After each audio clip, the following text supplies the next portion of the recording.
So Calgary's inventory has nearly doubled in 1 year, but the fear of overpaying that's paralyzing buyers right now is missing the full picture. Now, I'm glad to be with you today because I know this market shift is creating a lot of stress and confusion for many. While everyone's focused on whether Calgary's market is up or down in price, the reality is we now have completely different markets operating simultaneously.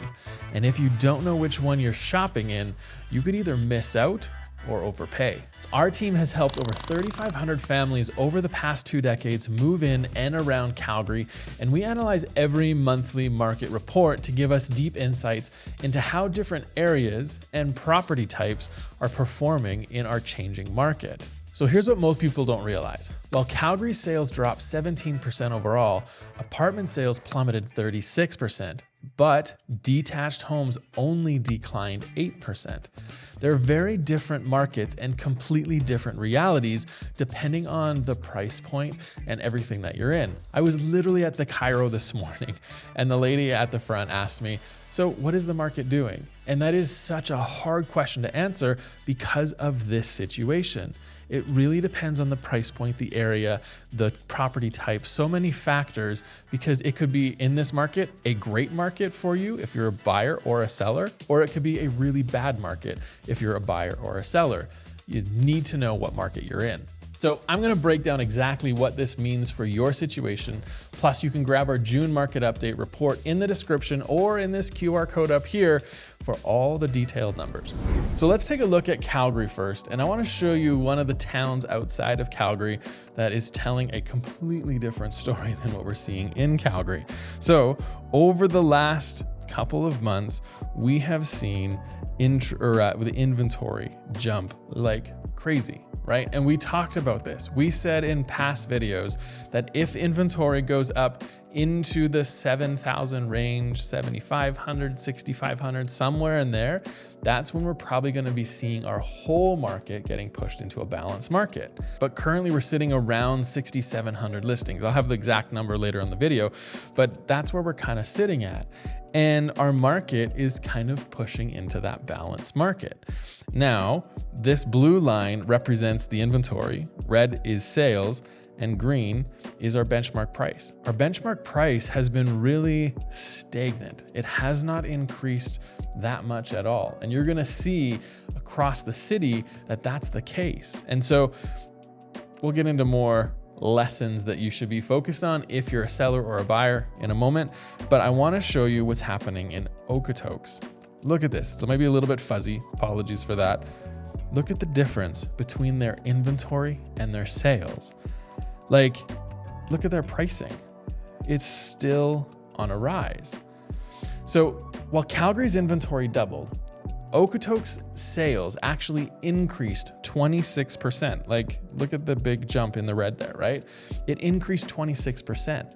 And they're sitting at only 1.42 months of inventory.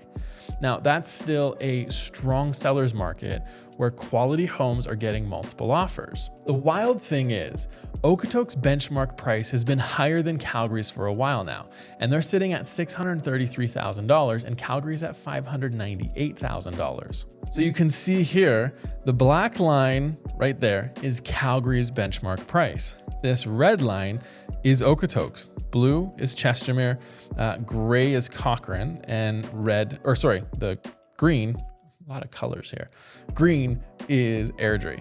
So Airdrie is actually the only town or city outside of Calgary that people would consider living in and then working in the city, let's say, that is much more affordable than Calgary. Cochrane is kind of tied with Calgary. You have Okotoks that really, since there's been pockets here, it dipped. And then really since early 24, it's been breaking away from what Calgary has been doing. And Chestermere itself, I mean, there's a lot more high-end properties on the lake, things like that, that really push that benchmark price up. So now if you actually took like a 1,800 square foot home versus an 1,800 square foot home in the two areas. I don't think they would be like the exact price still, like in Cochrane or Okotoks or Airdrie and Calgary. There would still be some variances for sure, depending on neighborhoods, year built, all these kind of things. But generally speaking, those areas are not cheaper than Calgary like they have been, well, for years. Like look at just before COVID. These areas were always cheaper. Sometimes by like $60,000, but not anymore. But if you think that geographic differences are surprising, wait until you see what's happening when you break it down by property type. And you're not alone in feeling confused. I mean, even experienced investors, agents, people who are in this industry, they're really missing what's happening right now. Because we're not dealing with one market, we're dealing with 4 distinct markets. And if you actually want to get into the zones, we could be dealing with 8 markets times 4 times the neighborhoods. Anyways, there's a lot of markets that are out there that you have to be focused on, and you just need to be focused on your market. But when we look at the property types, what we're seeing is definitely the apartments are breaking out into a getting close to that full buyer's market, right? So let's take a look. So detached homes, and it's really tight here, but detached homes are, my red lines are so big, are sitting in red right there. And they're sitting at 2.35 months of supply. So it's still technically a seller's market. Certain price ranges, areas are gonna be easily in a balanced market, and some could be better in a seller's market. Now the semi-detached is even a tighter seller's market, sitting at 2.12, which is the blue line that you can see there. And row homes are sitting at 2.44 months. So all 3 of these markets are sitting at the point where they're just about to enter into a balanced market, where they're still technically in a seller's market. So if you are in, let's say, where there's more properties, more new builds, more supply, your market could easily be in a real good buyer's market where days on market are going to increase, prices are going to be softening, you're going to have less showings, buyers are going to have way more options and properties to consider. You might go conditional, and all of a sudden the buyer's like, you know what? I don't like this thing about the home inspection. We're going to go look at another one. They have options now. You have to really understand that buyers have options now, which is a great thing for buyers. Buyers, you have options now. And if you're looking in the apartment segment, well, they're sitting at 3.6 months, which is technically in a balanced market. Really quickly, we could see this moving into potentially a buyer's market. Now, inventory is something that we really have to watch. As we move into the late spring, summer, which we're kind of just in our spring market now. There's a lot of things that delayed our market this year. But look at this chart. The red, detached, green, apartments, townhomes are gray, and blue is your semi-detached. Every market is increasing quite a bit. Okay, so detached homes. So I want to show a few things. You may be looking at this and going, holy mother, there's a lot of detached homes out there. Well, there is, but if you actually look historically over the last little bit, there's still, a lot of room for it to grow. So you have all of these areas up here, these years where we had way more inventory than we are seeing right now. Now, that doesn't mean that we couldn't get up to there, which we could, but that's just kind of what that's showing, okay? Now, if you look at I'm gonna use some different colors here. If you look at the townhomes, if you take this, and I think that's fairly straight. If you look at this here, which is, I don't know if that's perfectly straight. That's close. And then if you look at the apartments, there's a few things that I want to show you here. Okay, so let's kind of break this down a little bit because it is kind of confusing. So I'm going to use a yellow so you can kind of get a sense. We have a lot of space, a lot of room to grow into kind of a larger market for detached homes.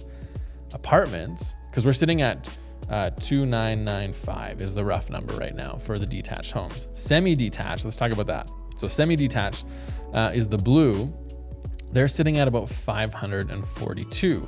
Okay, so we've seen some higher years right back in here in that time frame. So it hasn't not peaked and reached its highest volume in terms of how much inventory is on the market. Now, when we look at townhomes and row homes, they're sitting at 1,116. And there's only, let me look right here. There is only a couple months where we actually saw over 1,200 listings on inventory for townhomes. And that was back in 2018. We have not seen anything higher than that. So they're really reaching the top of what we have seen over the last 10 years. Now, apartments, okay, there is 2,087 on the market at the time of the beginning of this month. And this is the first time we have surpassed 2,000 listings for condos since 2013. So this chart only goes back to 2015. I only have the data, I don't know if you can see that, only have the data that goes back to 2013. And there's never been a time that we've had more apartments on the market than right now. So we are reaching a whole new market, a whole new category, because we have not seen inventory this high compared to where we are today. So that has to say something. If you have a condo and you are hoping to flip it, if you have a condo and you are new build and you're like, I'm just gonna sell it off quickly and make $100,000, well, that's gone. Those days are gone. If you have new homes in a high inventory area, like, prices are softening. You have to be aware of this. And it's not that our market is crashing. It's not, because our market is not crashing. We still have a lot of demand in our market. We still will have future demand in our market. It's just kind of a flat line right now in some ways, where we could see it adjusting down 30, 40, 50 grand. But we're gonna talk about some numbers here, but we're not seeing the market crash like other big cities in the country, because we never rose as much as they did in their values. So we don't have as far to fall. So that's kind of the reality when we look at it. Now, if we look at the number of new listings per month overall for the whole city, you can quickly see that we just set a new record all the way back to 2013 for this chart. And so for the month of May, we now have the most inventory, new listings, not inventory. We have the most new listings that came on the market all the way up. Well, I should say 2025 in there. I'll update that for next month. So that's pretty crazy. So, and I don't remember exactly what I said last month, but I knew we were going to have more listings coming on. Now, if we look at the number of sales per month, the sales did increase, but they're not hitting any records like we have seen for new inventory. So there is a gap, right? So if you go back to here, you can quickly see this gap that has been formed from here to here, where inventory was climbing and sales did not climb at the same rate. And that's reality. That's where we're at. That's where we're going. That's what we're doing. And when you look at the total inventory, so this is where I was saying last month that there's a good chance we're going to end up somewhere in the 65 to like 7 range, 7,500 range, somewhere in here. And most likely, my gut is saying that we could end up at some point, let's see, that's May, June, July, August, like somewhere up in here, we could end up seeing 72 to 7,800 listings. I don't know if we'll reach 8,000. We could reach 8,000 this year, but there's a really good chance that we could end up seeing this kind of still climb up. And then it'll follow the market, it might kind of do this. Like, we're just kind of on the higher end, and that's okay, right? We still have a lot of demand. We still have people moving here. We still have growth in what's happening. There's a lot going on. But in the meantime, you have to be aware that prices are softer. If we are your agents, we are having conversations about how many showings are going on, what the buyers are doing, when they're trying to negotiate, when all of a sudden there's a home inspection. One of our agents, she was telling me last month, she wrote 8 offers and 4 of them fell apart. And I was like, oh, is it financing? She goes, no, actually it was some little thing in the home inspection they didn't like, or something in the condo docs. And they basically walked away from that one and just went to another one, because there's options, there's choices. And buyers now have that option and choice. And I think when buyers are looking at things, they were really afraid of missing out previous years, and now there's a fear of overpaying. And I want to tell you that if you are planning on going to live in this house for the next 5 years, Calgary has a lot holding it up compared to other cities. So what we have holding us up are prices here. What they have holding up for themselves, their prices might be way up here. They have a lot further to drop. And so I don't know how to explain that or describe that any differently, but there's still economic momentum that is happening in our city, and we won't fall as far, right? So here is the benchmark prices for the areas. The only area that went up slightly year over year was the West End by 0.3%. But we are seeing anywhere from 1.7% decrease all the way up to, is that 5? Or in the Northeast, a 5% decrease. So we are seeing roughly 2 to 5% benchmark prices for the zones where everything's coming down. So prices are dropping, not fast, but enough, right? To make you notice it and feel it. And so one of the other things that I saw, and I want to bring up really quick, is if you are buying a property, or you're renewing your mortgage, it is changing in terms of which mortgage product you're going to go with. And the 5-year fixed is the bright, let me change color. 5-year fixed is the bright green right here. And oh gosh, it looks like under 10% of people are taking the 5-year fixed as of January 25. And up here, you have the variable mortgage. Because mortgage rates are dropping, way more people are taking variables. So when you're talking to your lender, your mortgage broker, when you're renewing your mortgage, or if you're buying a new property, upsizing, downsizing, whatever it is, first time, consider a variable mortgage rate because kind of the conditions are great for that. So I'm not a mortgage broker, but I wanted to share that. When I was talking about the foundation underneath us and our prices not needing to drop as far, and there's a little bit more there, this is a little bit of what I was talking about. It's affordability, okay? Affordability in Calgary is so much greater than it is in other places. So this over here is the percentage of median income that you have to pay on a mortgage payment of a 25-year amortization and a 5-year term. So they kind of have this number. And all of Canada, it looks like it's sitting around 50, let's call it 55, 58%, something like that. Toronto is sitting at, looks like high 70s. Vancouver is sitting 92% roughly. Montreal is roughly about 42%. And Calgary is at 40%.